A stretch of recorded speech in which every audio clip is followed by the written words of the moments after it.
What if the past held secrets so advanced they could rival the technology we take for granted today? Picture this: centuries before smartphones, before electric grids, even before the Industrial Revolution, brilliant minds across ancient civilizations were already crafting devices that solved problems we assume only modern science could tackle. From precision timekeeping to early forms of automation, these forgotten inventions weren't just ahead of their time, they were laying the groundwork for the world we live in now. And here's the most astonishing part: many of these ancient breakthroughs were lost to history, buried under layers of time until now. Think about the last time you marveled at a piece of cutting-edge technology, maybe a self-regulating thermostat or a sophisticated water filtration system. Now imagine discovering that these very concepts existed thousands of years ago, crafted from stone, bronze, and sheer human ingenuity. The ancient Greeks had automatic doors powered by steam. The Romans built concrete so durable it still stands today, while ours crumbles in decades. And in the heart of Baghdad, scholars designed batteries capable of generating electricity centuries before the term was even coined. These weren't lucky accidents or crude prototypes. They were deliberate, refined solutions to real-world challenges, proof that innovation isn't confined to the modern era. So why does this matter to us now? Because these devices aren't just relics, they're blueprints. They reveal a timeless truth. Human creativity has always been our greatest tool, no matter the era.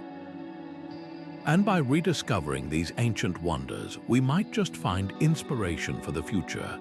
Over the next few minutes, we'll unravel 24 of history's most astonishing inventions, each one a testament to the genius of our ancestors. From medical devices that predate modern surgery to early computers that mapped the stars, you'll see how the past and present are more connected than you ever realized.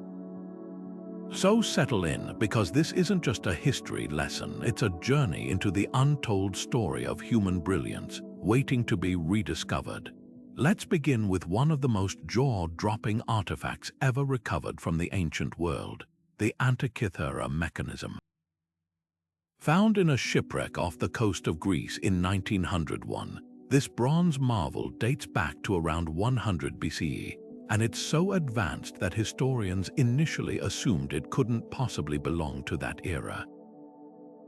At first glance, it looks like a corroded lump of metal, but when researchers painstakingly reconstructed its intricate inner workings, they uncovered something extraordinary: dozens of interlocking gears, precisely calibrated to mimic the motions of the cosmos. This wasn't just a simple calendar or a decorative trinket. It was a fully functional astronomical computer capable of predicting solar eclipses, tracking the positions of planets, and even counting down to the next Olympic Games with pinpoint accuracy. What's truly mind-blowing is how this device compares to later technology. The Antikythera Mechanism's gearwork was so sophisticated that nothing remotely similar would appear again until the mechanical clocks of the 14th century, nearly 1,500 years later. Imagine that gap. While medieval Europe was still centuries away from crafting precision timekeeping devices, ancient Greek engineers had already built a machine that could chart the heavens. The mechanism even accounted for subtle irregularities in the moon's orbit, a feat that wouldn't be replicated until the age of modern astronomy. So how did they do it? The answer lies in the brilliant minds of the Hellenistic world, where mathematics, engineering, and astronomy converged in ways we're only beginning to understand. Scholars like Hypocaust, who mapped the stars with unprecedented accuracy, may have inspired its design. But here's the haunting question: if this level of technology existed over 2,000 years ago, what else did they know that we've yet to rediscover? The Antikythera Mechanism forces us to rethink everything we assume about ancient innovation, because it proves that the boundary between past and present isn't as clear-cut as we once believed. And this is just the first stop on our journey through history's hidden genius.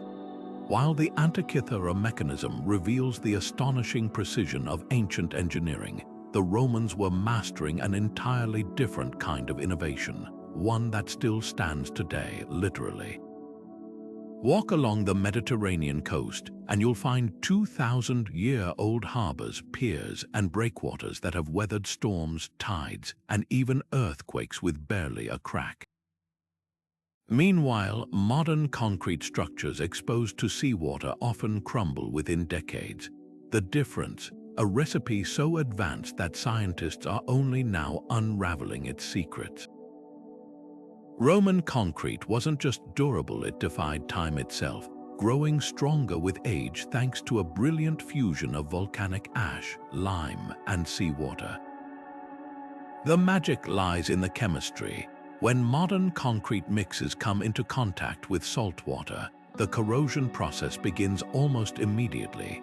But the Romans mixed their mortar with volcanic ash from the Pozzuoli region, creating a mineral-rich blend that reacted with seawater to form rare crystals like aluminous tobermorite. These tiny structures acted like microscopic reinforcements, filling cracks as they formed and essentially giving the concrete a self-healing ability. Imagine a material that repairs itself without human intervention centuries before the concept of nanotechnology. Even more impressive, the longer Roman concrete sat in seawater, the harder these crystals grew, turning what should have been a weakness into an unexpected strength. Today, researchers are racing to decode this ancient formula because the implications for modern infrastructure are staggering. Coastal cities battling rising sea levels could build seawalls that strengthen over generations instead of requiring constant repairs. Bridges and tunnels exposed to harsh marine environments might last centuries rather than decades. But here's the twist: the Romans didn't just stumble upon this recipe by accident. Surviving texts suggest they actively experimented with different ash compositions, systematically refining their mixes for specific environments. That's right, they weren't just builders, they were material scientists conducting rigorous tests to optimize performance. What's truly humbling is how this ancient innovation exposes a blind spot in modern engineering. For years, we've prioritized speed and cost over longevity, designing structures with expiration dates. The Romans, on the other hand, built with eternity in mind. Their concrete wasn't just functional, it was a statement, a testament to their belief in creating something that would outlast them. And perhaps that's the most valuable lesson hidden in these ancient ruins. Progress isn't always about inventing something new. Sometimes it's about rediscovering the wisdom of those who came before us and recognizing that the future of innovation might be buried in the past. While the Romans perfected concrete and the Greeks built celestial computers, another ancient civilization might have unlocked an even more startling secret: electricity.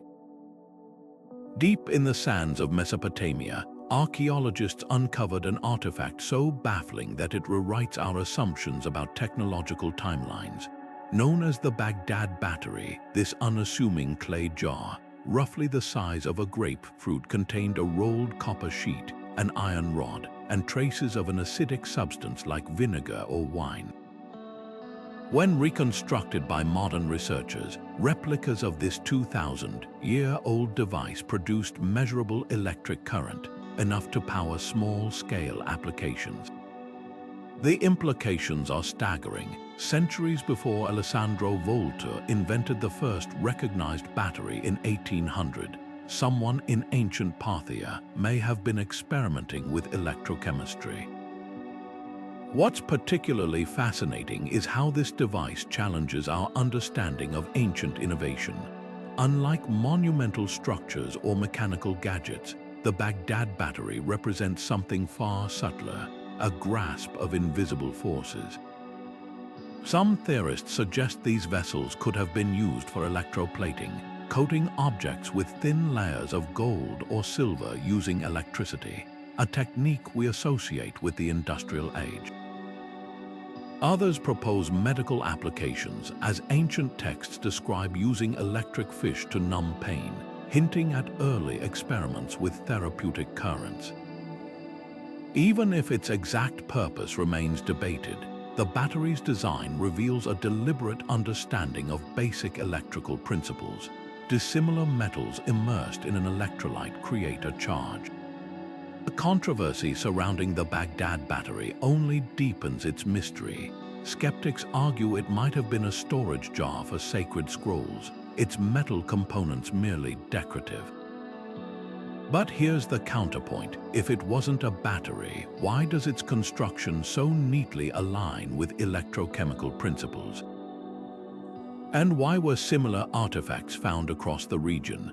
The truth may lie somewhere in between. Perhaps the Parthians stumbled upon this phenomenon without fully grasping its potential, much like how alchemists accidentally discovered chemical reactions while seeking mythical transformations. What if this device was just one fragment of a lost scientific tradition? Ancient cultures from Egypt to India documented knowledge of static electricity, magnetism, and conductive materials. The Baghdad Battery forces us to confront an unsettling possibility that our ancestors' understanding of the natural world was far more nuanced than we've credited. In an era without textbooks or standardized science, they observed, experimented, and applied their discoveries in ways we're only beginning to decipher. And that's the real spark this artifact ignites, not just a debate about its function, but a humbling reminder that innovation isn't linear. Sometimes brilliance flickers in the darkness of history, waiting for the right moment to shine again. While the Baghdad Battery hints at ancient experiments with electricity, another civilization was perfecting a weapon so fearsome that it shaped the course of history: Greek fire. Picture this: 7th century Byzantine ships surrounded by enemy fleets, outnumbered and outmaneuvered. Then, with a sudden roar, jets of liquid flame erupt from their decks, clinging to everything they touch: wood, sails, even the water itself, igniting an inferno no enemy could escape. This wasn't just fire, it was a technological nightmare, a weapon so advanced that its secrets died with the empire that created it. What made Greek fire so terrifyingly unique? Unlike ordinary flames, it couldn't be doused with water. In fact, some accounts suggest water only intensified its fury. Historical records describe it as a sticky, gelatinous substance launched from bronze tubes or siphons, capable of burning for hours and spreading uncontrollably. Modern chemists have speculated for decades about its composition, with theories ranging from pressurized naphtha mixed with quicklime to secret additives like pine resin or sulfur. But here's the chilling part: even today, with all our analytical tools, no one has fully replicated its exact behavior. The Byzantines guarded the formula so closely that only a handful of artisans and emperors ever knew it, passing it down orally like a state secret. By the time Constantinople fell in 1453, the knowledge had vanished forever. The tactical brilliance of Greek fire can't be overstated. In an era when naval battles relied on ramming and boarding, this weapon allowed smaller Byzantine fleets to dominate larger forces without ever closing distance. It wasn't just a tool of destruction, it was psychological warfare. Enemy sailors reportedly panicked at the mere sight of the Byzantines' flame-throwing ships, knowing there was no defense against a substance that turned the sea itself into fuel. In many ways, it was the ancient equivalent of a weapon of mass destruction, a deterrent that kept invaders at bay for centuries. But Greek fire's legacy goes beyond its battlefield impact. It represents one of the earliest examples of state-sponsored technological monopoly. The Byzantines didn't just invent a weapon, They industrialized its production, storing it in specialized containers and deploying it with trained crews who understood its devastating potential. Some historians argue it was the flamethrower's ancient ancestor, a precursor to the incendiary weapons used in modern warfare. And yet, for all its sophistication, its disappearance raises a haunting question.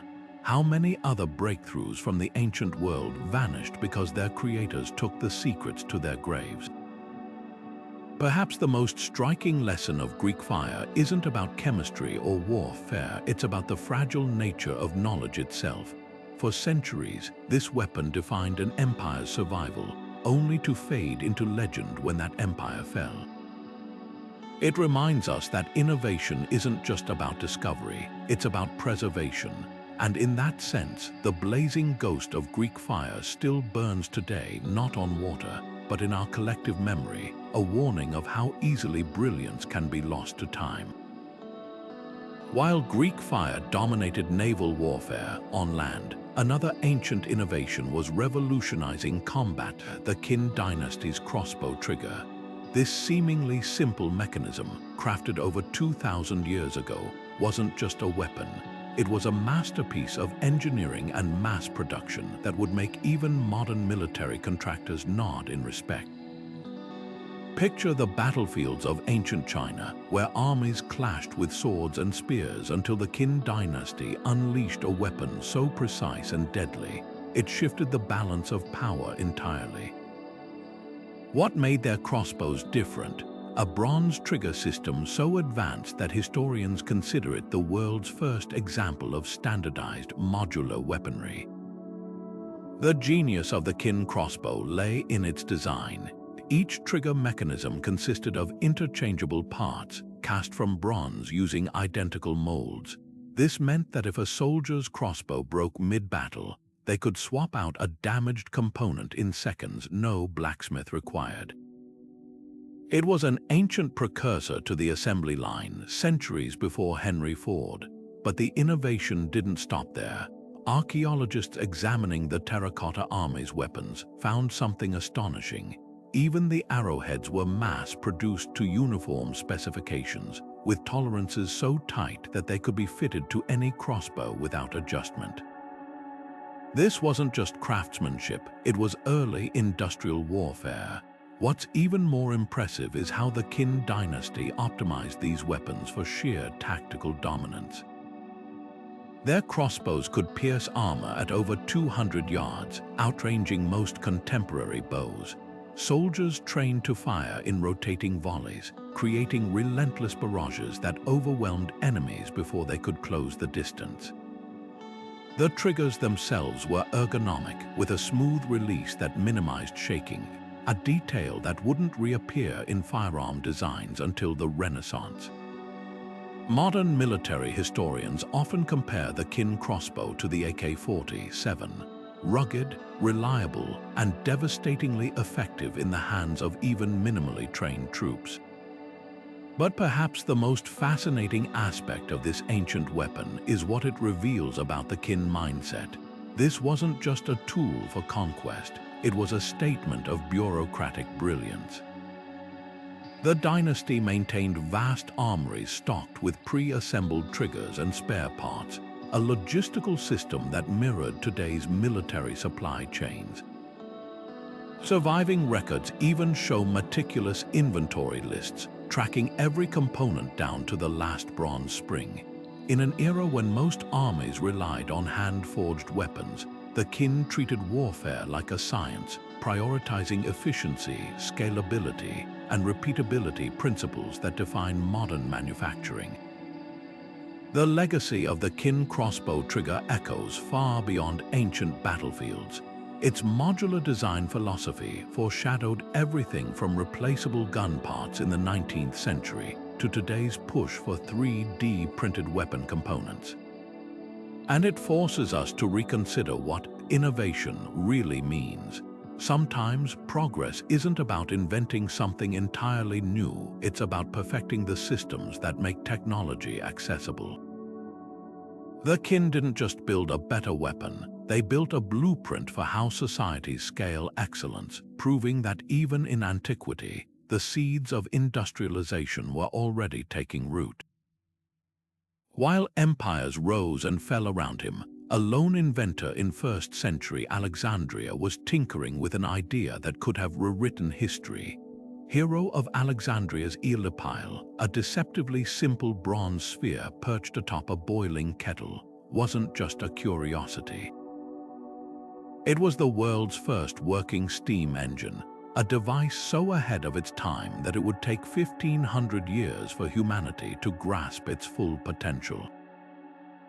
Picture this: as steam rushed through hollow tubes into the sphere, twin jets shot outward, causing the entire apparatus to spin with surprising force.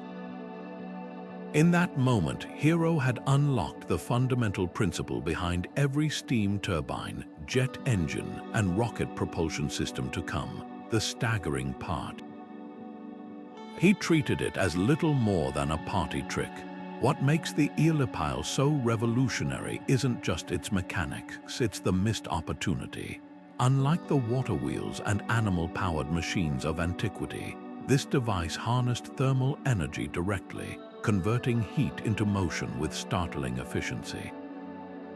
Modern recreations show it could reach rotations of 1,500 revolutions per minute, a speed that would make even 18th century industrialists blush.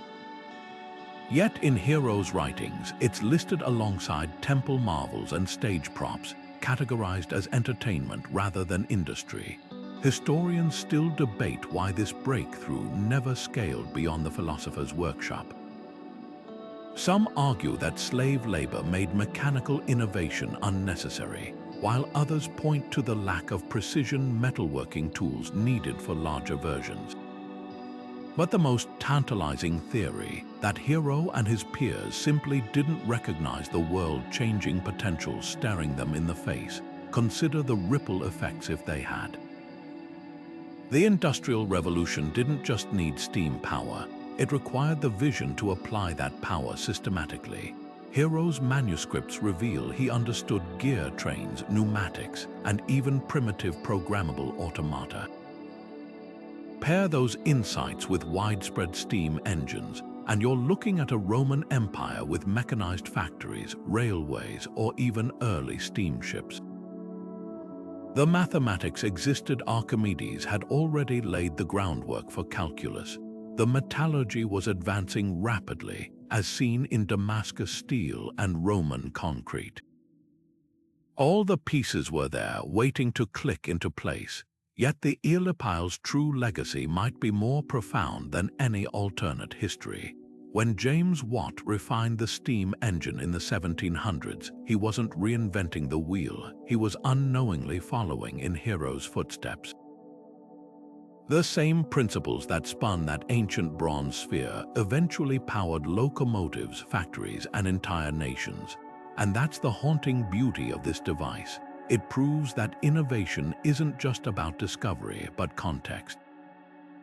The Eolipile didn't fail because it didn't work. It failed because the world wasn't ready to see its potential. Which makes you wonder, what breakthroughs are we overlooking today, dismissing as mere curiosities while future generations will gasp at our short-sightedness? Beneath the scorching sands of ancient Persia lies one of history's most ingenious feats of engineering, a hidden network of tunnels so effective that it turned deserts into thriving civilizations. The Kanat system, developed over 3,000 years ago, wasn't just a way to move water. It was a lifeline, a subterranean marvel that allowed cities to flourish in some of the harshest environments on Earth. Picture this: while other cultures relied on surface canals that evaporated under the relentless sun, Persian engineers devised a way to harvest groundwater and transport it for miles without losing a single drop to the heat. These tunnels, sloping gently downhill, used nothing but gravity to deliver crystal-clear water to farms, homes, and public fountains. No pumps, no electricity, just pure physics mastered centuries before Newton formalized the laws of motion. What makes the Kanat system so extraordinary is its elegant simplicity. Workers dug vertical shafts at intervals, not just for construction access, but to create natural ventilation that cooled the water as it flowed. The tunnels themselves were lined with ceramic or stone to prevent collapse, and their precise gradients, often as slight as 1 foot per mile, ensured a steady, controlled flow. Some kanats stretched over 30 miles, tapping into underground aquifers deep beneath mountain ranges and delivering water to arid plains below. And because the system was entirely underground, it was immune to surface disasters like sandstorms or invading armies. Even today, over 37,000 kanats remain in use across Iran, some still supplying water to modern communities after millennia of continuous operation. Modern engineers are now studying these ancient tunnels for solutions to today's water crises.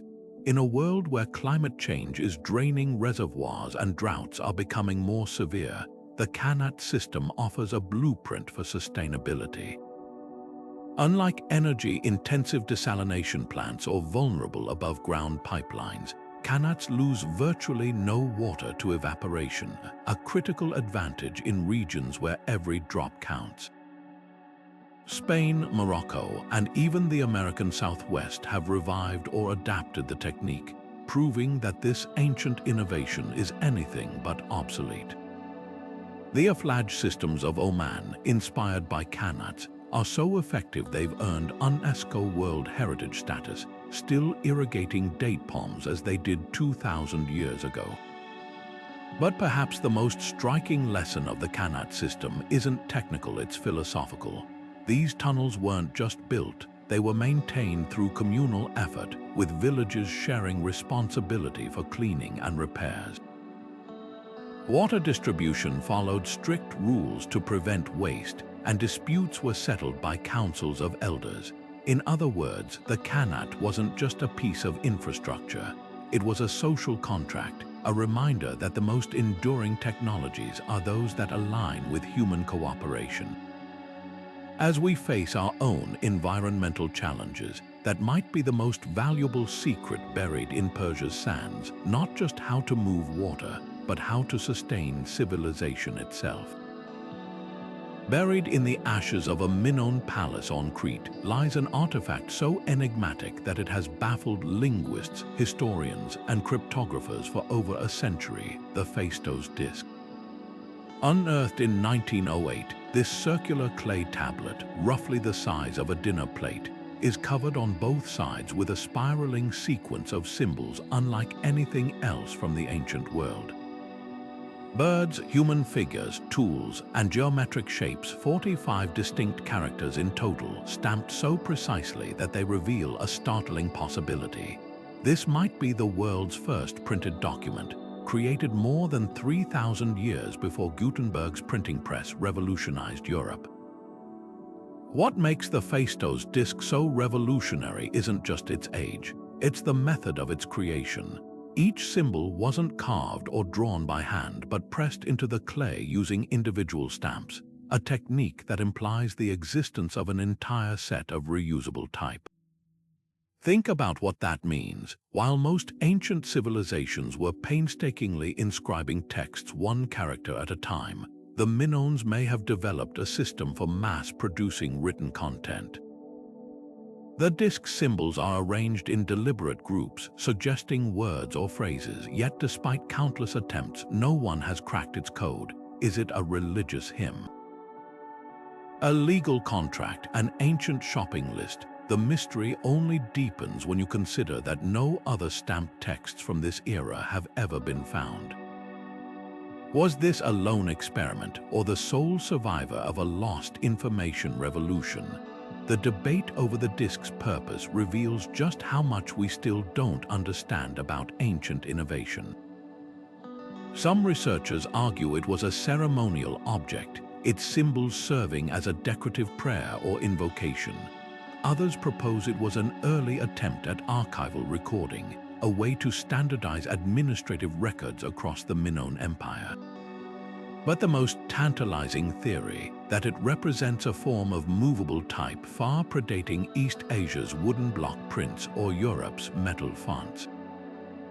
If true, it would rewrite the history of communication, proving that the concept of printing, a technology we associate with the spread of knowledge and democracy, wasn't just a medieval breakthrough but an idea that flickered to life and vanished in the Bronze Age. Yet the Phaistos disk's greatest lesson might be about the fragility of progress. For all its sophistication, the technology behind it seemingly disappeared without a trace, leaving no descendants in the archaeological record. Unlike concrete or crossbows, which evolved continuously, this early form of printing seems to have been a dead end, a spark of genius that failed to ignite a wider transformation. That raises a haunting question. How many other breakthroughs have been lost because the conditions weren't right for them to take root? The disk reminds us that innovation isn't just about invention, it's about context, about societies ready to adopt and build upon new ideas. Today, as we digitize entire libraries with the tap of a screen, the Phaistos disk stands as a silent witness to humanity's oldest struggle, preserving and transmitting knowledge across generations. Its undeciphered symbols are more than just a puzzle, they're a challenge, urging us to reconsider what we assume about the timeline of progress. Because if a civilization from 1700 BC could envision something as sophisticated as movable type, what else might they have known that we've yet to rediscover? Imagine a device so perfectly designed that it hasn't needed an upgrade in over 2,000 years. That's the Archimedes screw, a simple spiral tube that revolutionized water management in the ancient world and still spins effortlessly today, lifting water with the same elegant efficiency it did when Archimedes first sketched its design in the 3rd century BC. While legend claims the Greek polymath invented it to drain a massive ship's bilge, its true genius lies in its deceptive simplicity, a rotating helical surface inside a cylinder tilted at an angle.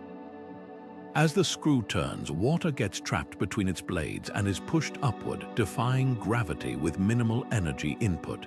No gears, no valves, just pure mechanical harmony. What's astonishing isn't just its longevity, it's how universally adaptable the design proved to be. Ancient farmers used it to irrigate fields in Egypt's Nile Delta. Roman miners deployed it to do-water tunnels deep underground. Today, you'll find modernized versions in wastewater treatment plants, agricultural fields from the Netherlands to California, and even aboard the International Space Station, where variations of the screw help manage fluids in zero gravity. NASA engineers praise its reliability in extreme environments, a trait Archimedes himself would have appreciated. The screw's design is so energy efficient that some Dutch cities now use it in reverse, capturing hydroelectric power as water flows back down through the spiral. But here's the twist: the screw's brilliance isn't just in moving water, it's in how it inspired centuries of innovation. The same helical principle appears in modern augers drilling for oil, in conveyor systems moving grain, even in medical devices like cochlear implants. Fluid dynamics experts still study its flow patterns to optimize everything from airplane wings to submarine propellers.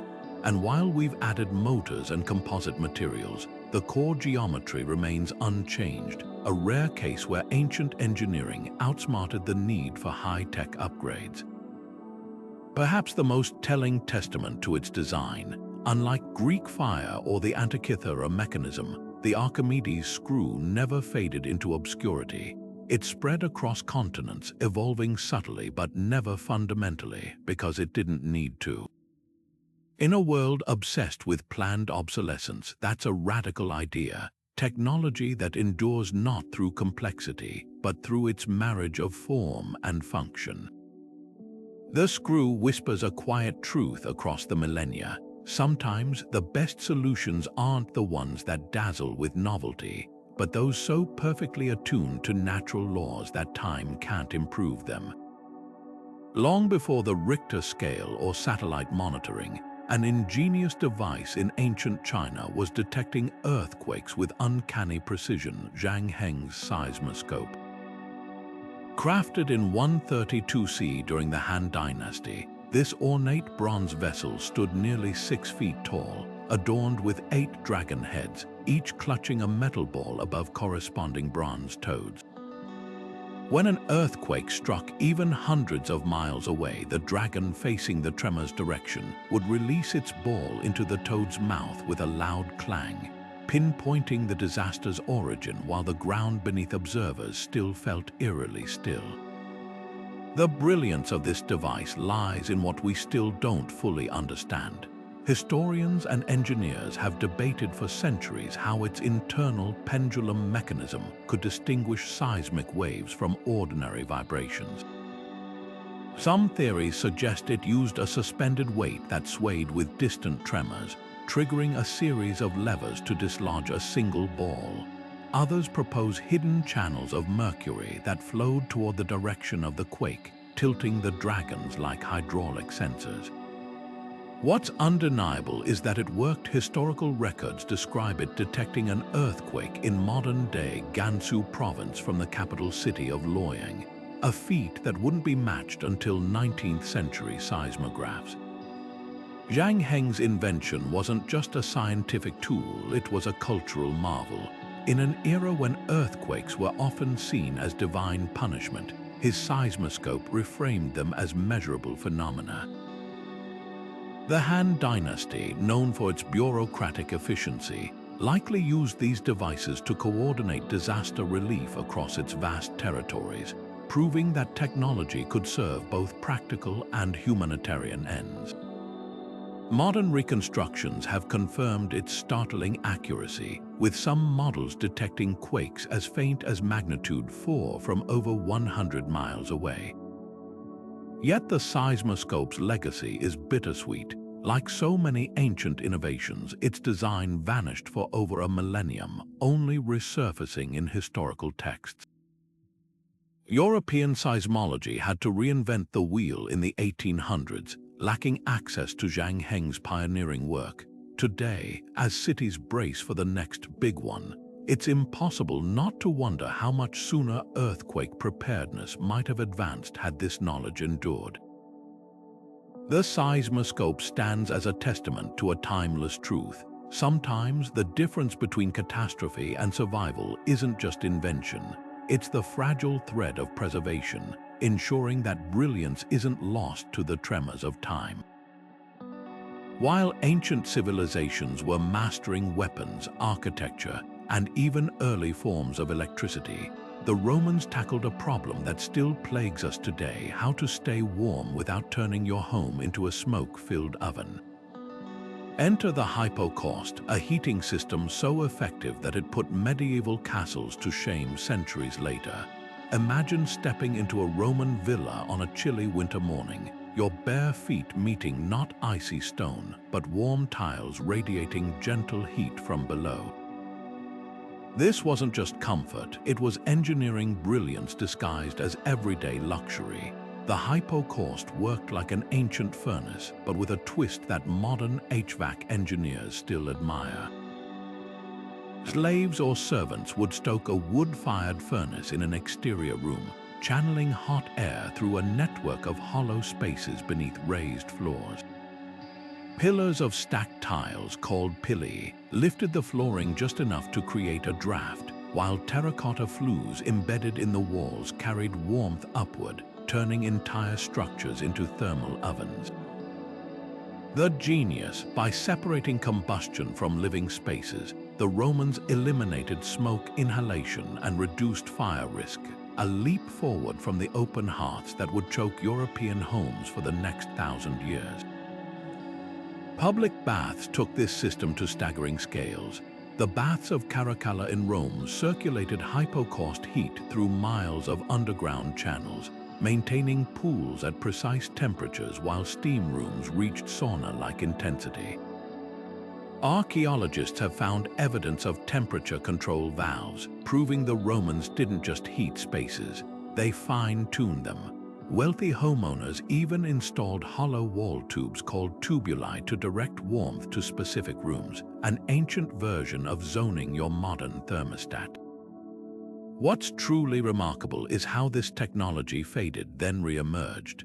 After Rome's fall, Hypocaust knowledge vanished in much of Europe, leaving medieval nobles huddling in drafty halls. Yet in the Middle East, Islamic engineers adapted the design for hammams, while Korea developed its own version, the Underfloor heating system. Today's radiant floor heating, touted as a cutting-edge green technology, is essentially a Hypocaust reboot, with water pipes or electric coils replacing hot air channels. The Hypocaust's legacy isn't just about warmth, it's about redefining what daily comfort could mean. While we crank up digital thermostats, the Romans achieved similar results with fire, tile, and gravity, proving that innovation isn't always about inventing new tools. Sometimes it's about arranging old ones in ways no one else imagined. And perhaps that's the most enduring lesson buried in those ancient floors. True progress doesn't just solve problems, it makes the solution feel effortless. While Roman nobles lounged in their Hypocaust-heated villas across the Atlantic, another civilization was perfecting an invention that would conquer taste buds for millennia, the Mayan Molinillo. This deceptively simple wooden whisk didn't just stir chocolate, it transformed it, creating a frothy elixir so luxurious that Aztec emperors reportedly drank 50 golden cups a day. Carved from a single piece of hardwood, the Molinillo's design was pure ergonomic genius. A slender handle with concentric rings at the base rolled rapidly between the palms to whip air into bitter cocoa mixtures. What seems like a basic kitchen tool today was, in its time, the pinnacle of culinary technology, a device so effective that modern electric milk frothers still mimic its motion. The magic of the Molinillo lies in its physics. Unlike flat stirring sticks that merely blend, its grooved rings create tiny vortices as it spins, trapping air bubbles and producing a velvety foam that elevated chocolate from a gritty drink to a sensory experience. Spanish conquistadors encountering this ritual in the 16th century were astonished by the ritualistic preparation: roasted cacao beans ground on stone metates, mixed with water, chilies, and vanilla, then frothed to perfection. The Molinillo wasn't just a tool, it was the centerpiece of a sacred tradition, bridging the gap between sustenance and ceremony. What's remarkable is how little the core design has changed. Contemporary artisans in Osaka still carve Molinillos using centuries-old techniques, while high-end chocolatiers from Paris to Tokyo embrace it for authentic texture no machine can quite replicate.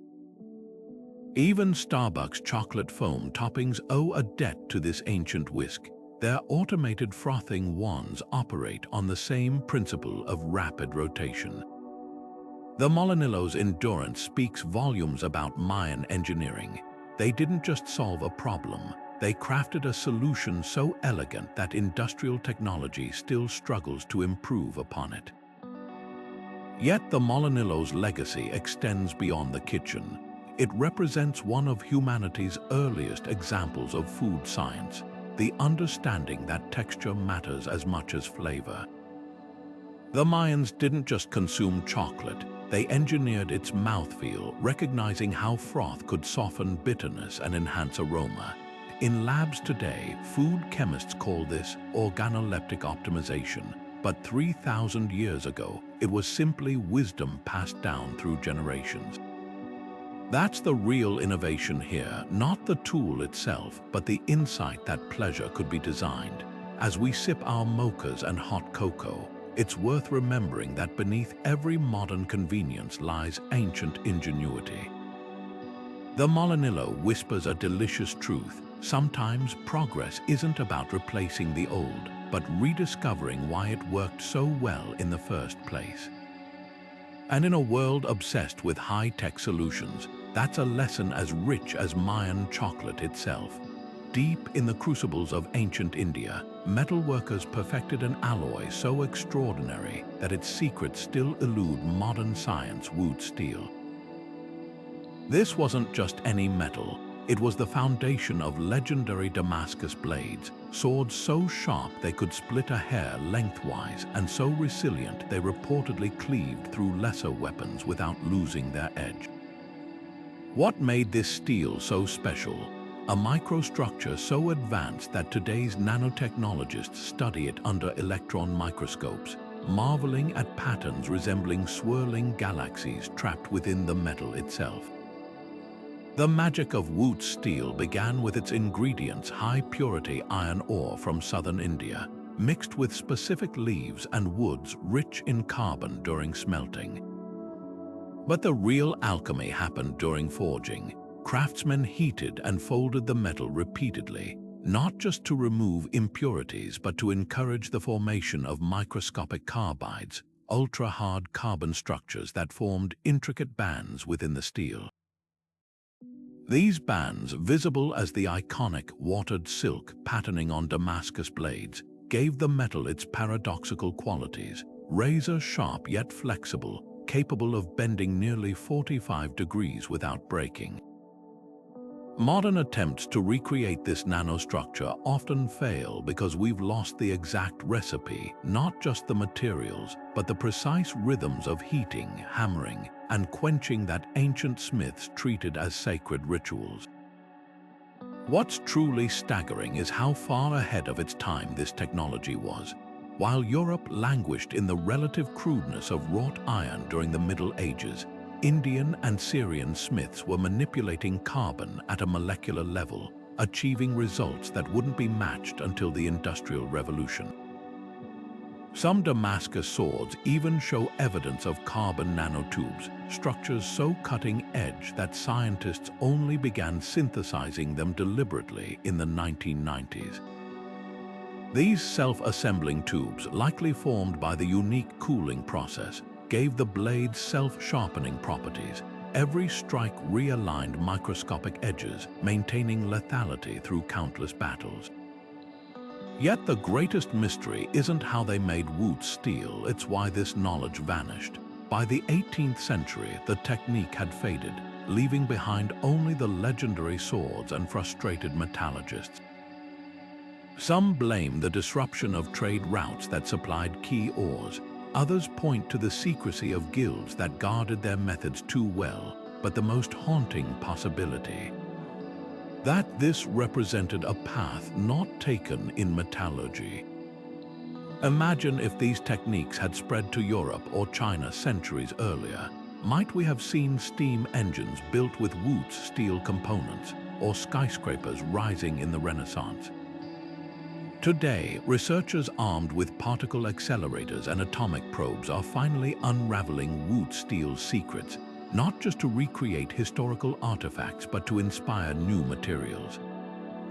The aerospace industry eyes its nanostructures for next-gen turbine blades, while surgeons dream of scalpels with its self-renewing edge.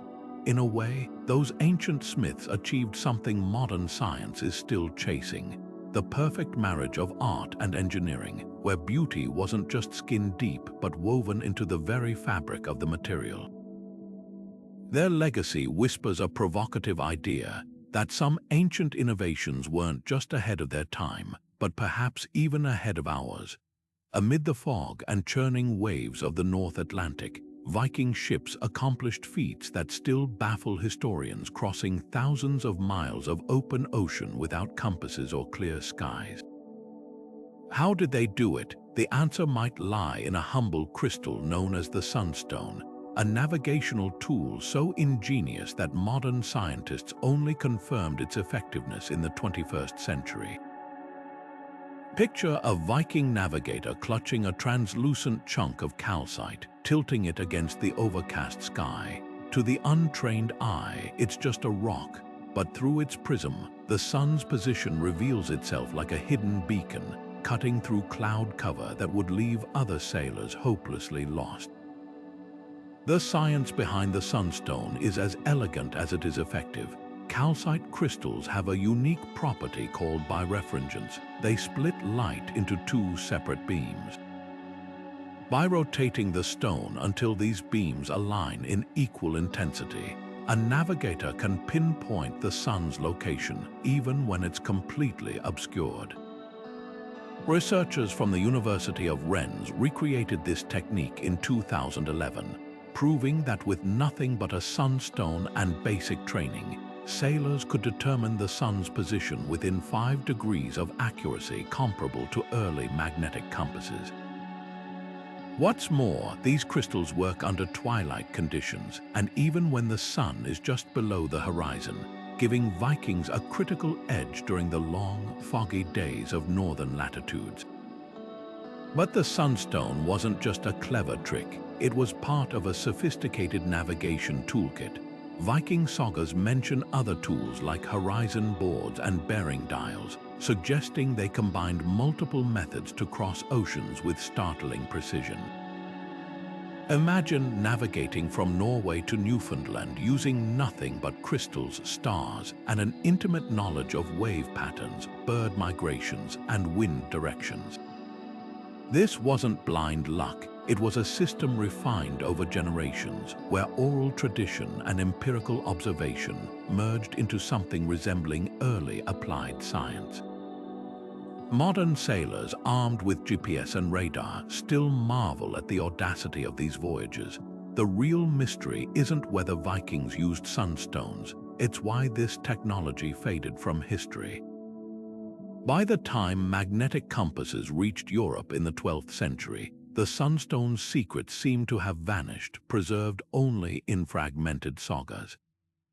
Some scholars speculate that Christianization disrupted Norse navigational traditions, while others argue that the sunstone's reliance on clear, high-quality calcite made it impractical as trade routes shifted.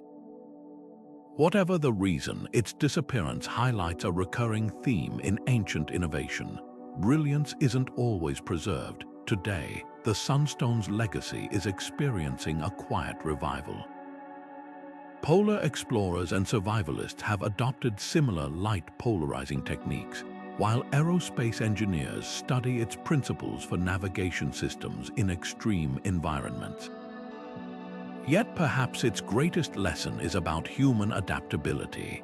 The Vikings didn't conquer the North Atlantic by brute force.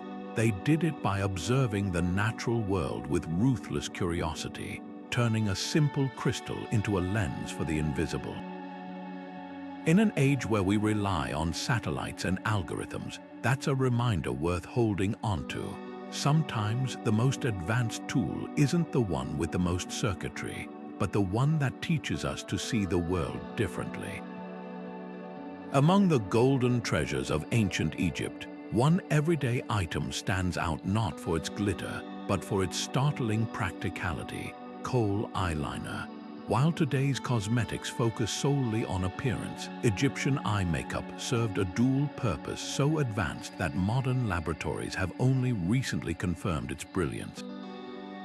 Those iconic, almond-shaped eyes framed with dark pigment weren't just a fashion statement. They were a sophisticated blend of beauty and biotechnology, protecting wearers from infections and the relentless desert sun millennia before the invention of sunscreen or antiseptics. The secret lay in the ingredients. Egyptian kohl wasn't just crushed charcoal. It was a carefully formulated paste of galena, a lead-based mineral mixed with oils and plant extracts. At first glance, the inclusion of lead might seem alarming, but here's the twist. When processed correctly, galena's antibacterial properties were formidable. Studies published in the journal Analytical Chemistry revealed that the lead in kohl triggered the production of nitric oxide in skin cells, boosting the immune response against bacteria that cause eye infections like conjunctivitis. In a land where the Nile's seasonal floods spread waterborne diseases, this wasn't vanity, it was preventive medicine, but the innovation didn't stop there.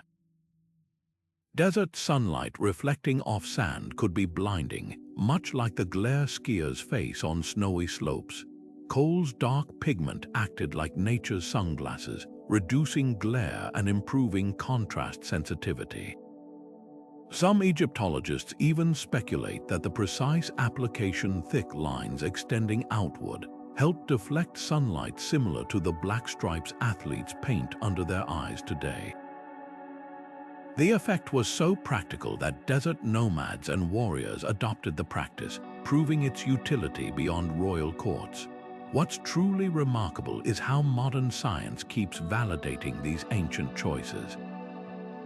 Researchers at the Université Pierre et Marie Curie found that the lead compounds in coal formed protective nanostructures, releasing just enough antimicrobial ions without overwhelming the body. Compare that to contemporary antibacterial creams, which often struggle with dosage precision or antibiotic resistance. The Egyptians, through trial and observation, achieved a delicate balance modern chemists are still refining. Yet the legacy of coal extends beyond microbiology. Its use in rituals and burials hints at a deeper understanding of the body's vulnerabilities, that beauty and health weren't separate pursuits, but intertwined necessities. Priests applied it before ceremonies to ward off evil spirits, a poetic nod to infection control. Children wore it from infancy, likely for its protective benefits. Even in death, coal-lined eyes symbolized not just eternal beauty, but perpetual vigilance against decay. Today, as we juggle separate products for style and hygiene, the lesson of coal feels almost revolutionary. The Egyptians didn't compartmentalize, they synthesized, creating solutions that served multiple needs with elegant efficiency. In a world racing toward specialization, their approach whispers a timeless truth. Sometimes the most advanced innovations aren't the ones that do more, but those that do more with less. And that's a philosophy as enduring as the pyramids themselves. High in the Andes, where the air thins and stone cities cling to mountain peaks, the Inca Empire governed millions without a single sheet of paper or stroke of ink.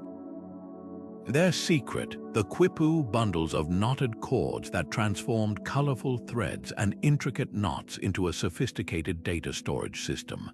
At first glance, these tangled strings might resemble decorative tassels, but unravel their secrets, and you'll find what some researchers believe could be the closest thing to a written language the Americas ever developed before European contact. Each quipu was a tactile masterpiece, crafted from cotton or camelid wool dyed in vibrant hues. The cords hung from a primary strand, with knots tied at precise intervals representing numerical values through a base 10 system, a concept eerily similar to modern computing's binary code. But here's where it gets fascinating. The position, size, and even the direction of the knots conveyed distinct meanings. A figure 8 knot at the top might signify 100, while a series of single knots below could denote units, tens, or hundreds.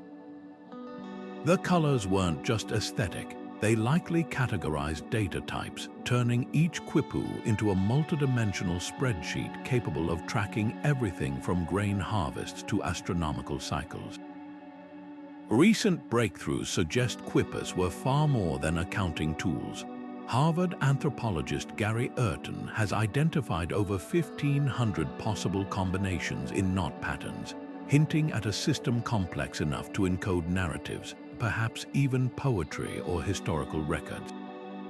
Imagine a royal chronicle or a sacred hymn, not written in glyphs or letters, but woven into strands of wool. Spanish chroniclers noted that Inca messengers could read quipus aloud, fueling theories that they functioned as a tactile language. If proven, this would place the Inca among the few civilizations to invent a non-verbal writing system, rivaling the complexity of Mesopotamian cuneiform or Egyptian hieroglyphs. Yet the quipu's greatest mystery isn't just how it worked, it's why the knowledge vanished so abruptly. After the Spanish conquest, quipu masters were persecuted. their devices burned as pagan artifacts.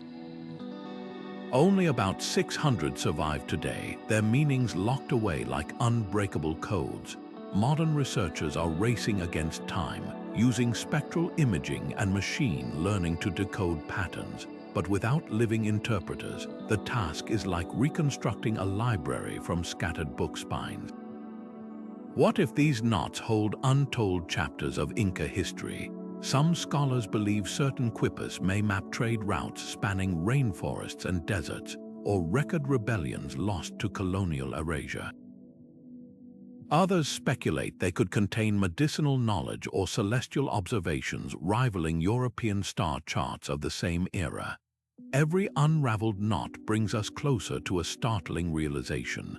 The Inca might have built a civilization as administratively sophisticated as Rome or China, but with a language spun from thread instead of ink. The Quipu's legacy challenges our very definition of writing. Must letters be drawn, or can they be tied? Can data exist beyond the visual, transmitted through touch and memory? As we digitize our world into ones and zeros, these ancient knots whisper a provocative idea. That innovation isn't bound by medium, but by imagination. And somewhere in those fibers, the Inca may have left a message, not just for their time, but for ours.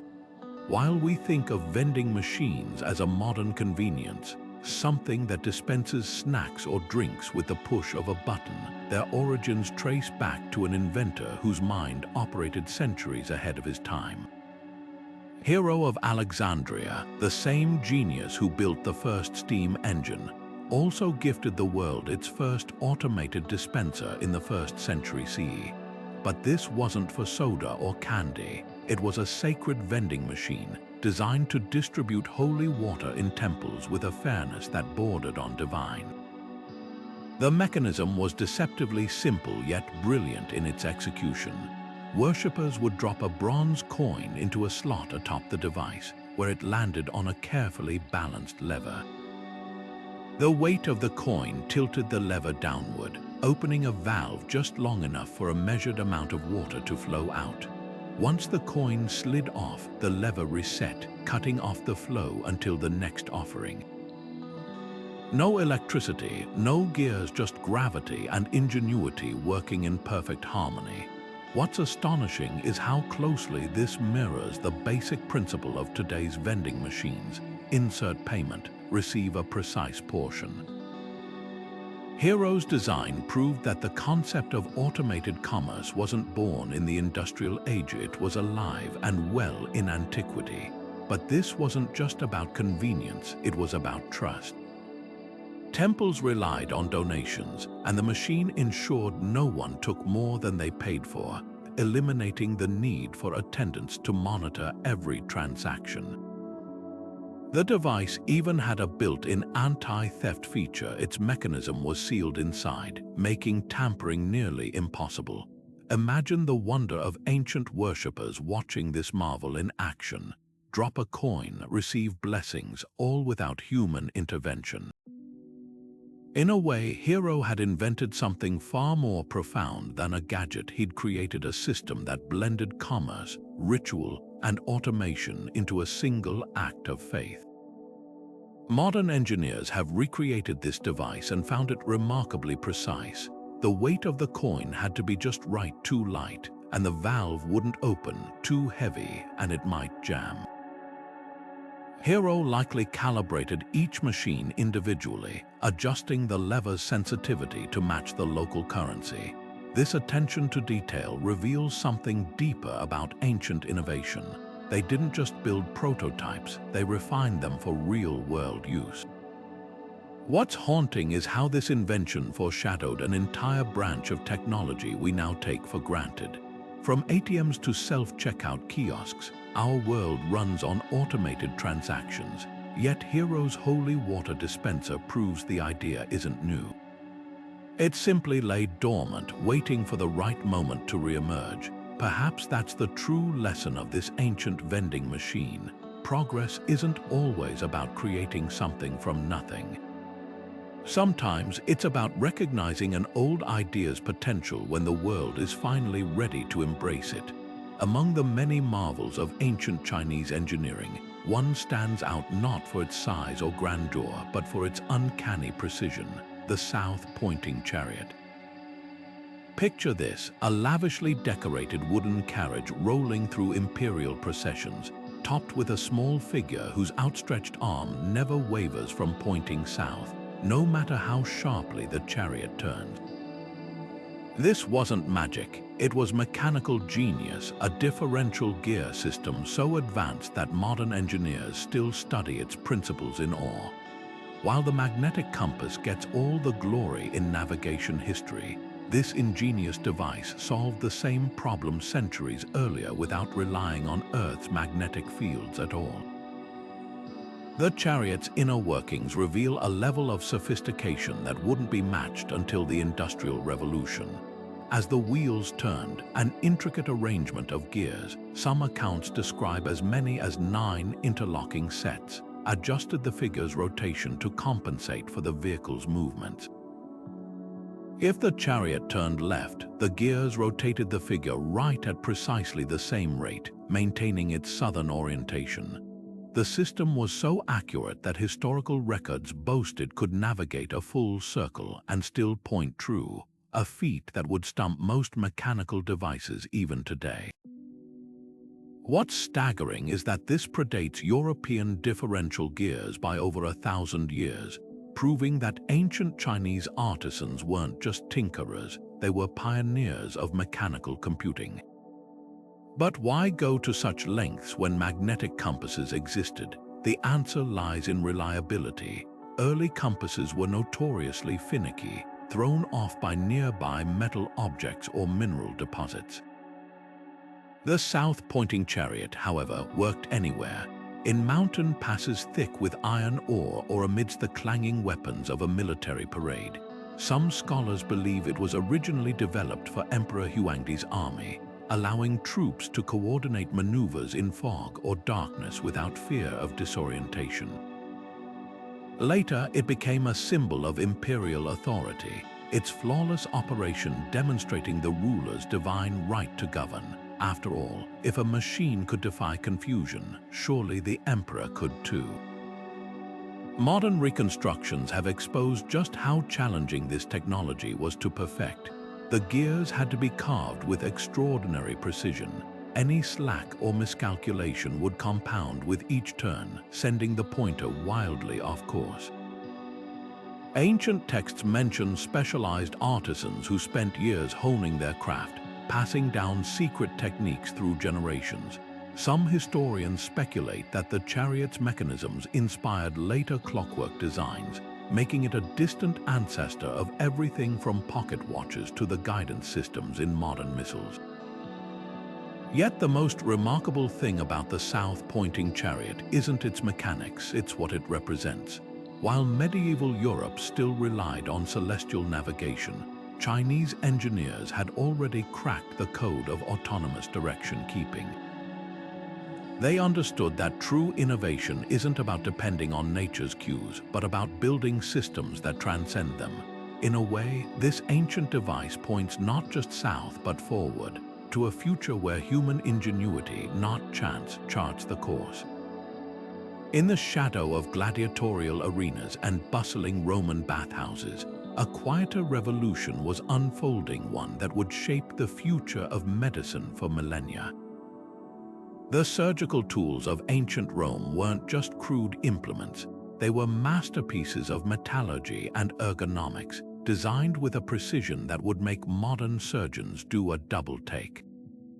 From delicate bone drills resembling today's dental burrs to scalpel blades so thin they could dissect tissue with minimal scarring, these instruments reveal an understanding of human anatomy and surgical finesse that borders on the miraculous. What sets Roman tools apart isn't just their sophistication, it's their startling familiarity. Open a modern surgical tray, and you'll spot direct descendants of Roman designs, forceps with the same scissor-like grips, retractors with nearly identical curves, even speculums that differ only in material. The vaginal speculum from Pompeii, for instance, looks like it could have been forged last week, its sliding mechanism unchanged after 2,000 years. But here's the real marvel. These weren't one-off prototypes. Archaeologists have uncovered identical sets across the empire, suggesting standardized production, an ancient FDA approval of sorts, where only the most effective designs were replicated and distributed. The genius of these tools lies in their purposeful simplicity. Roman surgeons favored bronze and steel alloys that resisted corrosion, often adding lead or silver for antimicrobial properties they may not have fully understood but empirically trusted. Blades were honed to angles optimized for clean incisions, while the handles were wrapped in textured materials for grip, anticipating modern slip-resistant coatings. Some specialized instruments, like the lenticular, a spoon-like tool for removing arrowhead showcase problem, solving so precise that battlefield medics during the American Civil War used nearly identical devices. Perhaps most striking is what these tools reveal about Roman surgical practices. Surviving texts like Cornelius Celsus de Medicina describe procedures, from cataract removals to trepanations, that required steadier hands and sharper instruments than many medieval surgeons possessed. A set from Bingen, Germany includes a cranial drill with a guard to prevent overpenetration, proving they prioritized safety alongside efficacy. Other tools feature modular designs, allowing tips to be swapped like a modern laparoscopic set. This wasn't just craftsmanship, it was evidence of a systematic approach to medicine where tools evolved alongside anatomical knowledge. Yet the story of Roman surgical tools is also one of lost potential. After Rome's fall, much of this expertise vanished in Europe, with later medieval surgeons often resorting to cruder methods. It wasn't until the Renaissance that physicians like Ambroise Paré rediscovered and refined these ancient designs. Today, as robotic surgery pushes boundaries, it's humbling to realize how much we still owe to those first innovators who proved that healing could be as precise as an engineer's blueprint. Their legacy lives on every time a scalpel glides through tissue with millimeter accuracy, a reminder that great medicine isn't just about knowing what to do, but having the right tools to do it brilliantly. Long before tractors rumbled across fields and GPS-guided planters dotted the landscape, an unassuming invention in ancient Mesopotamia was quietly revolutionizing agriculture: the seed drill. Buried in the Fertile Crescent's dusty soil around 1500 BC, this simple wooden device didn't just scatter seeds haphazardly. It placed them into the earth with deliberate precision, one row at a time. Picture a farmer walking behind a plow-like frame, pulling a lever that dropped seeds through a hollow tube directly into furrows at a consistent depth.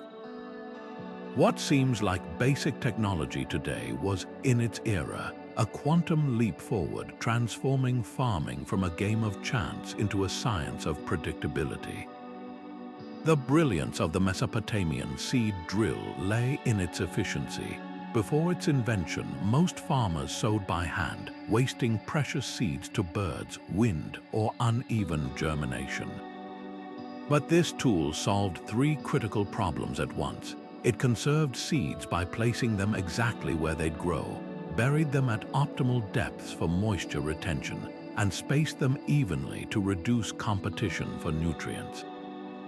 Modern experiments recreating the technique show yield increases of up to 30%, a staggering advantage for civilizations where crop failures meant famine.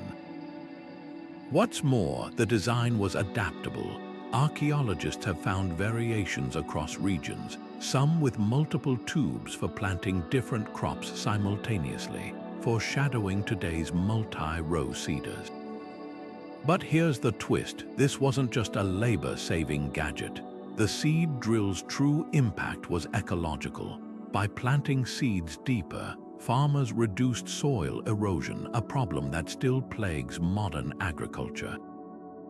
The orderly rows made weeding and irrigation easier, minimizing water waste. Some scholars argue this invention enabled the first large-scale monoculture farming, allowing empires like Babylon to sustain dense urban populations. In a way, the seed drill didn't just feed people. It built civilizations, turning scattered settlements into networked societies with surplus resources to fuel art, architecture, and innovation. Fast forward to the 18th century, when English agriculturist Jethro Tull famously invented his mechanical seed drill, often credited as the precursor to modern farm equipment. Yet Mesopotamian farmers had mastered the core principles 3,000 years earlier. The irony, Tull's design was nearly identical, just cast in iron instead of wood. This pattern repeats throughout history. So-called revolutions often rediscover what ancient minds already knew. Today, as robotic planters use AI to optimize seed placement down to the millimeter, they're unknowingly honoring a tradition that began with a wooden stick and a handful of grain. The Mesopotamian seed drill whispers a timeless truth. Innovation isn't always about creating something new. Sometimes it's about recognizing the elegance of solutions that have stood the test of time and realizing that the roots of progress run deeper than we think. While sundials ruled the day, ancient Greece faced a timekeeping dilemma when the sun set until they engineered a solution that flowed quite literally from nature itself. The clepsydra, or water clock, wasn't just a way to track hours in darkness. It was a feat of hydraulic precision that transformed how societies measured everything from legal debates to military shifts. Picture a ceramic vessel with a small hole at its base, water steadily dripping into a lower chamber marked with graduated lines. Each drop represented a passing moment, turning liquid into a universal language of time. But here's what set Greek water clocks apart. They weren't just timers, they were calibrators of human behavior, ensuring fairness in courts and discipline in barracks with an impartiality no sundial could match. The genius of the clepsydra lay in its adaptability. Athenian courts used scaled versions to limit speech durations during trials, with larger vessels allocated to complex cases. A famous example, the trial of Socrates, where the philosopher's defense unfolded under the silent scrutiny of flowing water. Meanwhile, military garrisons relied on reinforced clepsydry to divide night watches evenly, their steady drips cutting through the silence like metronomes of order. Engineers even accounted for seasonal changes. Winter's slower water flow was balanced by adjusting the vessel's angle or hole size, a nod to their understanding of environmental variables centuries before modern horology. What's truly remarkable is how these clocks bridged ancient and medieval timekeeping. The Greeks refined earlier Egyptian designs by adding intricate gear systems to display the time, while later Roman versions incorporated bells and moving figurines, proto-cuckoo clocks powered by hydraulics. Byzantine models, described in texts by Procopius, could run for days without refilling, their reservoirs fed by aqueducts. This wasn't just incremental improvement, it was a continuous thread of innovation, proving that the simplest natural force, gravity, could be harnessed to impose structure on chaos. Modern experiments reveal just how accurate these devices could be. A reconstructed clepsydra from the Agora in Athens, when tested, kept time within 15 minutes over a 12-hour period comparable to early mechanical clocks. The secret, a conical inflow vessel that maintained consistent water pressure as it emptied, compensating for the decreasing flow rate. This principle wouldn't reappear in Western engineering until the 14th century, when mechanical escapements adopted similar regulatory techniques. Yet the clepsydra's legacy isn't just in mechanics, it's in mindset. These clocks represented one of humanity's first attempts to standardize time beyond nature's rhythms.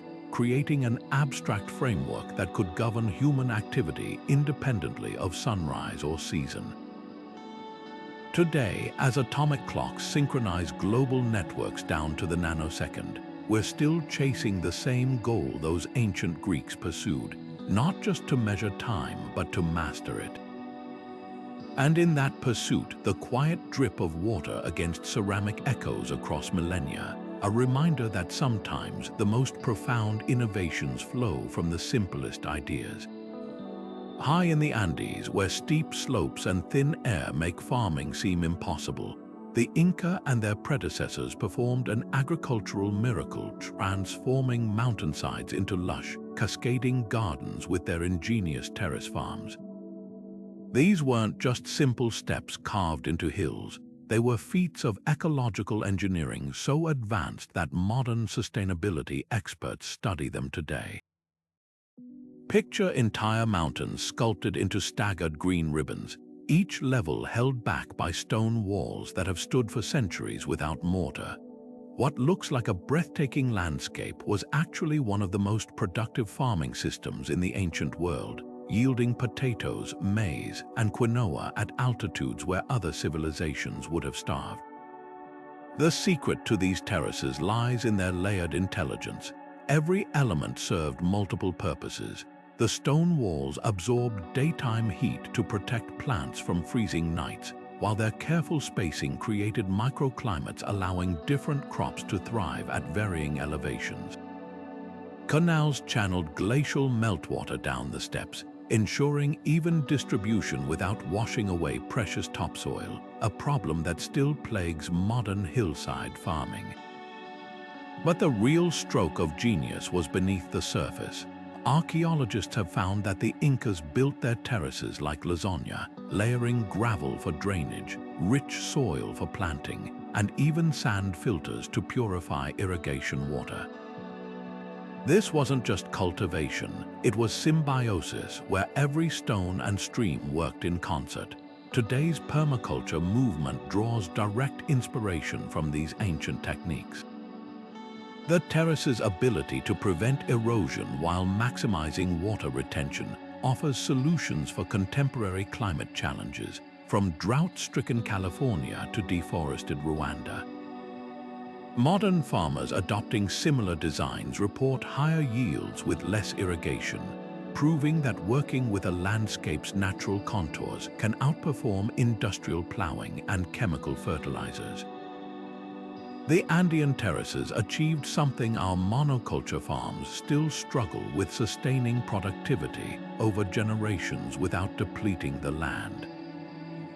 Some have been continuously cultivated for over 1,500 years, outlasting empires and climate shifts that would have destroyed lesser systems. What's most humbling is how these farmers achieved such sophistication without modern tools or soil science. By observing nature's patterns, how water flows, how stones retain heat, how plants support one another, they created a system that modern agronomists are only now fully appreciating. Their legacy whispers a truth we're rediscovering. Sometimes the most advanced technology isn't forged in labs, but grown from the wisdom of those who came before us. As we face our own environmental crossroads, these ancient terraces stand as silent mentors, reminding us that sustainability isn't a new concept, just one we forgot, waiting patiently on mountain slopes for us to remember. While most ancient weapons relied on brute force or simple mechanics, one Chinese invention turned warfare into something far more sinister, a spectacle of liquid fire that must have seemed like sorcery to those who faced it. The fierce fire oil cabinet, developed during the Qin Dynasty around the 9th century, wasn't just an early flamethrower. It was a terrifying glimpse into the future of combat, where chemistry and engineering merged to unleash devastation unlike anything the world had seen. Picture bamboo tubes reinforced with bronze, mounted on wheeled carts and connected to airtight pumps. Inside, a volatile mixture of petroleum, sulfur, and saltpeter simmered, ready to be pressurized and sprayed in a continuous, flaming arc over enemy walls or advancing troops. This wasn't merely fire, it was fire that clung, that couldn't be doused with water, that turned the very air into a weapon. What set this device apart was its ruthless efficiency. Historical records describe its use during the siege of Yu Prefecture in 919 CE, where defenders rained streams of burning oil onto wooden siege towers, reducing them to ash in minutes. The mixture's sticky consistency, likely enhanced with resins or animal fats, ensured it adhered to skin and armor, creating nightmares on the battlefield. Some accounts even mention adding powdered metals like iron or copper to intensify the flames, creating effects eerily similar to modern thermite. Unlike Greek fire, which relied on secret formulas guarded by empires, the Chinese openly documented their innovations in military manuals like the Wujing Zongyao, suggesting a systematic approach to refining these horrors. The true chilling aspect: this was chemical warfare centuries before Geneva Conventions or ethical debates. The same texts that detailed the flamethrowers' construction also advised loading hollow clay balls with arsenic-laced smoke or lime powder to blind enemies, proof that the ancients understood psychological and physiological terror just as well as any modern strategist. When Marco Polo later described Chinese fire lances during his travels, he was witnessing the evolution of this same technology, one that would eventually lead to gunpowder weapons. Yet the fierce fire oil cabinet's legacy isn't just about destruction, it's about inevitability. Its existence proves that once humanity discovers a scientific principle, someone will weaponize it. From Greek fire to napalm to today's incendiary drones, the line of descent is unmistakable. Perhaps that's the darkest lesson hidden in these ancient flames. Innovation has no moral compass, and the same ingenuity that builds civilizations can just as easily reduce them to embers. As we grapple with the ethics of artificial intelligence and autonomous weapons, these medieval firestorms remind us that the question isn't whether we can create something, but whether we should. Beneath the sandals of Roman legionnaires and the wheels of imperial chariots lay an engineering masterpiece so enduring that its fingerprints still surface in today's highways, the grooved roads of ancient Rome. These weren't just flat stretches of stone, they were precision-designed thoroughfares with a secret weapon against time, drainage channels carved directly into their surfaces. Picture massive slabs of basalt or limestone, meticulously fitted together like a puzzle, each stone subtly angled outward toward gutters that ran like veins along the edges. When rains came, water didn't pool or erode the foundation. It streamed efficiently into these grooves, preserving the road's integrity for centuries in a way modern asphalt often fails to match. The genius of this design reveals itself in the details. Roman engineers didn't just account for water, they anticipated its every move. The grooves weren't uniform, they varied in depth and width based on terrain, steeper in mountainous regions to handle torrential runoff, shallower in cities to accommodate pedestrian traffic. Some roads even featured central ridges that split water flow, a technique now echoed in the crown profiles of contemporary highways. But here's what's truly astonishing: these roads self-repaired. The volcanic ash mixed into their mortar contained reactive minerals that, when moistened, triggered chemical bonds to seal tiny cracks, an ancient precursor to today's self-healing concrete experiments. Modern transportation engineers still study these roads for lessons in longevity. The famous Appian Way, built in 312 BC, remained usable for over 2,000 years, while some American interstates require resurfacing every decade. The key difference: Romans built for permanence, layering their roads like a cake, large stones at the base, compacted gravel in the middle, and interlocking surface slabs that distributed weight evenly. This multi-layer approach mirrors the structural principles behind today's asphalt, where aggregate bases support paved surfaces. Even the spacing of Roman groove patterns finds echoes in the textured pavements now used on airport runways to prevent hydroplaning.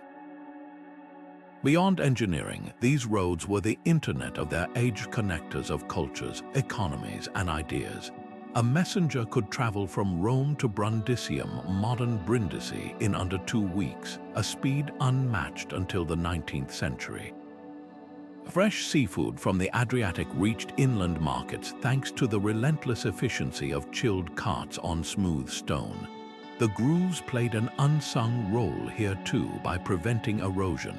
They ensured consistent travel speeds regardless of weather, a reliability that powered Rome's administrative and military dominance. Yet the most striking parallel lies in philosophy. Today's smart highways, embedded with sensors and self-diagnosing materials, strive to achieve what Roman roads accomplished through sheer material intelligence. Their grooves weren't just drains, they were feedback systems, channeling destructive forces away from critical structures.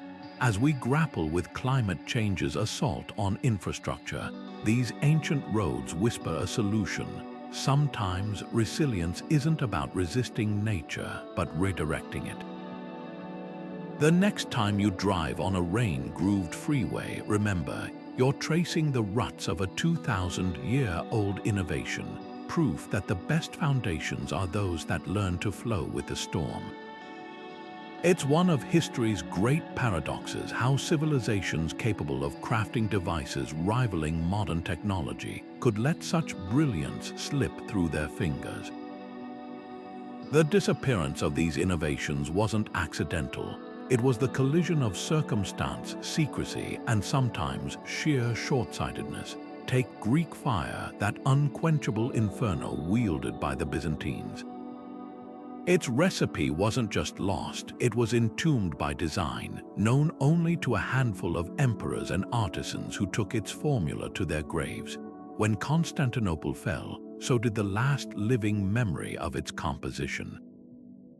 This wasn't negligence, it was a deliberate firewall against enemies, proving that even in antiquity, technological supremacy came with an expiration date stamped by paranoia. But not all vanishings were so dramatic. Consider the Roman surgical toolkit precision instruments that should have been immortalized in medical tradition. Their downfall came not from secrecy but from fragmentation.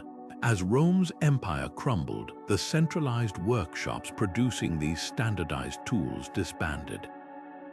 Knowledge fractured into isolated pockets, then faded entirely when plague and war made survival more urgent than surgical refinement.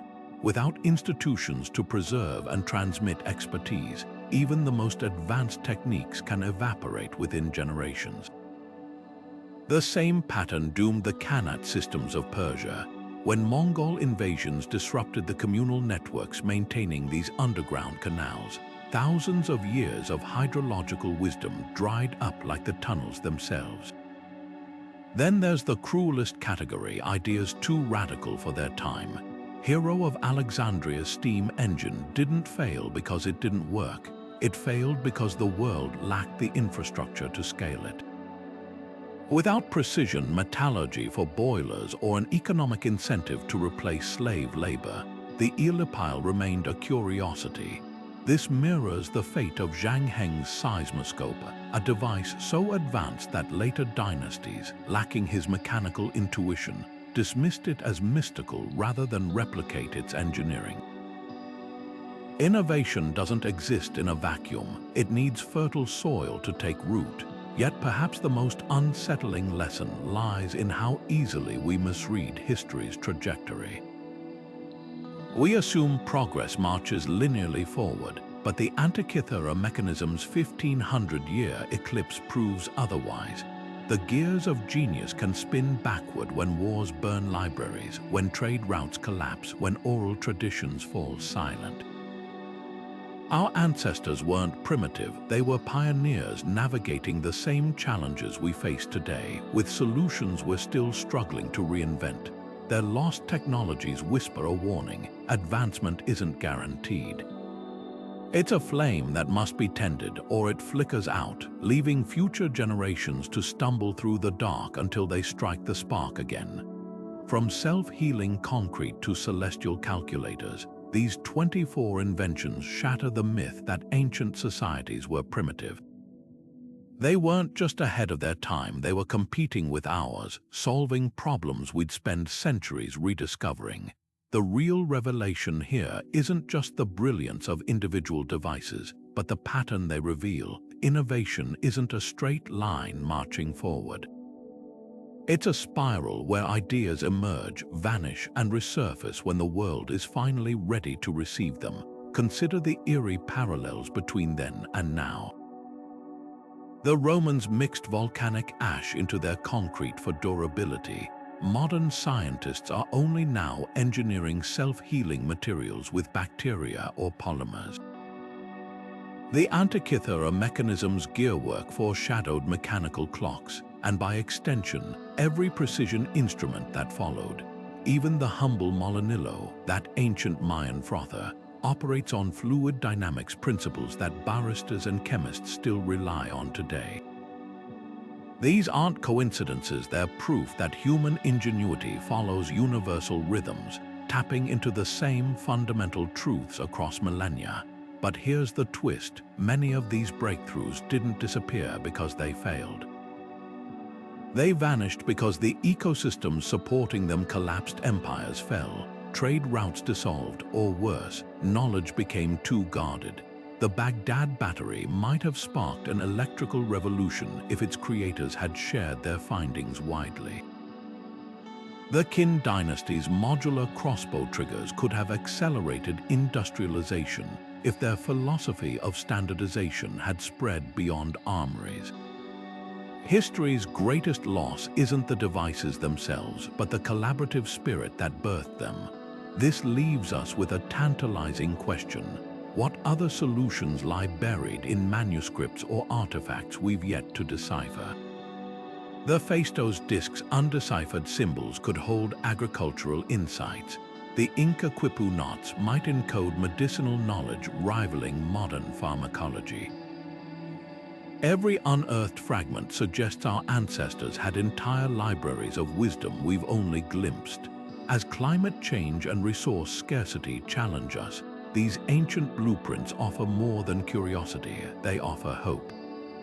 So the next time you marvel at a modern wonder, pause and ask, did someone somewhere dream it first? Maybe the future isn't just about inventing, but remembering.